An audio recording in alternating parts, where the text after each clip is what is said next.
রাজবাড়ী দৌলতদিয়া ঘাটে ফেরিতে ওঠার সময় নিয়ন্ত্রণ হারিয়ে সৌহার্দ্য পরিবহন নামের একটি বাস পদ্মা নদীতে পড়ে গেছে।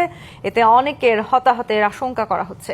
বিকেল ৫টার দিকে ৩ নম্বর পল্টনে এই ঘটনা ঘটে। বাসটিতে ৫০ জন যাত্রী ছিলেন, যাদের বেশিরভাগই ঈদের ছুটি শেষে কর্মস্থলে ফিরছিলেন। নদীতে পড়ে যাওয়ার পর অন্তত ১০ জন পাড়ে উঠতে সক্ষম হন। ডুবন্ত বাসটি থেকে এখনো পর্যন্ত জানা গেছে ১০ জন পাড়ে উঠতে পেরেছেন। অন্য যাত্রীদের এখনো সন্ধান মেলেনি। বাসটি যেখানে পড়েছে সেখানে গভীরতা বেশ। উদ্ধার অভিযান চালাচ্ছে ফায়ার সার্ভিস ও পুলিশ সদস্যরা। যোগ দিয়েছে উদ্ধারকারী জাহাজ হামজা। এছাড়া ঢাকা থেকে ফায়ার সার্ভিসের বিশেষ ডুবুরি দল উদ্ধার অভিযান চালাচ্ছে। বাসটি রাজবাড়ীর পাংশা থেকে ঢাকার দিকে আসছিল।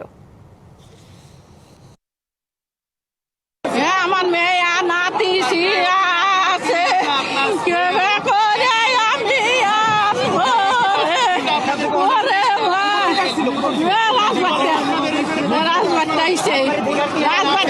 এখানে প্রশাসনের গাফিলতি আছে কিছু। এখানে হামজা থেকে ২ নম্বর ফেরিঘাটে, ঠিক আছে, এখানে আপনার ৩ নম্বর ফেরিঘাটে বাসটা ঢুকছে, আস্তে আস্তে ৩ ঘন্টা টাইম লাগবে। ফায়ার সার্ভিসের ডুবুরি অলরেডি ৩ জন ডুবুরি নিচে নেমে গেছে। আপনি দেখতে দেখতে আরেকজন ডুবুরি গেছে।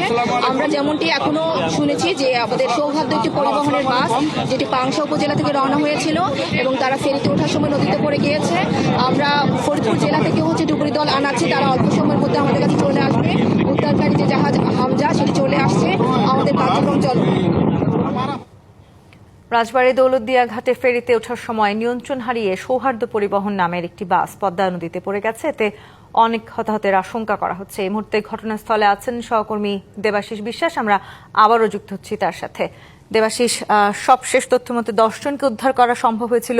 নতুন করে কাউকে উদ্ধার করার খবর পেয়েছেন কিনা, সেখানকার সবশেষ পরিস্থিতি জানাবেন আমাদের।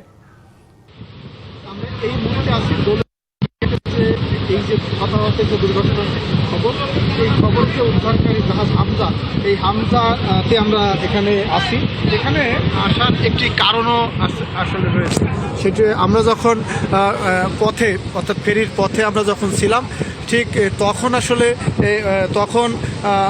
এই যে উৎসুক জনতা, স্বজন, তারা তাদের প্রচণ্ড আসলে ক্ষোভ এবং এক প্রকার ইটপাটকেল সরে, ঠিক তখন আসলে আমরা এই হামজাতে আসতে বাধ্য হই। এখানে এই হামজাতে আসলে এই মুহূর্তে রয়েছে জেলা প্রশাসক, পুলিশ সুপার সহ ঊর্ধ্বতন কর্মকর্তারা। এখানে রাজবাড়ী ২ আসনের যিনি সংসদ সদস্য, তিনি মাত্র ঘটনাস্থলে এসে পৌঁছেছেন। এখানে তিনি ঘটনাস্থলে এসেছেন, তিনি আসলে এই সার্বিক পরিস্থিতি দেখার জন্য এসছেন এবং গাড়িটি পাংশা থেকেই ছেড়ে আসে। এবং আমরা সবশেষ পর্যন্ত যেটি জানি যে ১০ জনকে যে উদ্ধার করার কথা আসলে আমরা শুনছি।